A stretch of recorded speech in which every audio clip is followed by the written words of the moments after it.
Bonjour, je m'appelle Hugo Bellagomba et je suis le co-auteur de Christophe Dougnac sur le projet Songeurs de monde. Aujourd'hui, dans le cadre de la newsletter, je voudrais vous parler d'un personnage qui me tient particulièrement à cœur. L'un de ces humanoïdes que Christophe et moi-même, par la plume et le pinceau, avons envoyé sillonner le vaste univers pour ramener à l'humanité de nouvelles terres, de nouvelles sources de rêves et la possibilité de tout recommencer. Ce personnage s'appelle Wong, c'est un explorateur né. Il est d'ailleurs martien d'origine, et c'est à partir de Mars qu'il va prendre son envol sur l'encolure d'un dragon métallique. Wong est particulier car il est à la fois un visionnaire et un être tourmenté. Et de mon point de vue, il renvoie aux repères culturels fondamentaux de la science-fiction, à savoir la quête des terres inconnues, mais en même temps la réflexion sur la naissance et la nature même de l'humanité.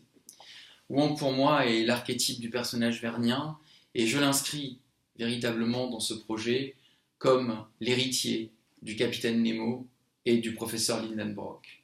Il va mener sa quête à la recherche d'un absolu au détriment parfois de sa propre humanité.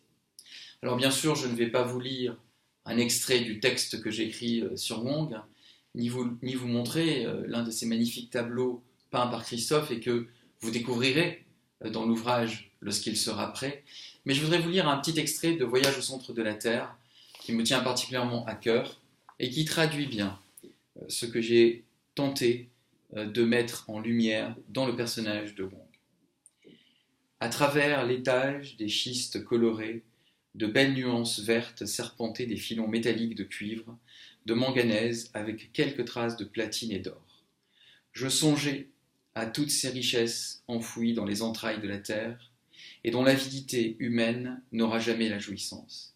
Ces trésors, les bouleversements des premiers jours les ont enterrés à de telles profondeurs que ni la pioche ni le pic ne sauront jamais les arracher à leur tombeau. Le point de départ de Wong et ce petit extrait de Voyage au centre de la Terre. J'espère que tout ça vous donnera envie de suivre les Songeurs de monde, de soutenir notre projet, et je vous donne rendez-vous pour de nouveaux voyages.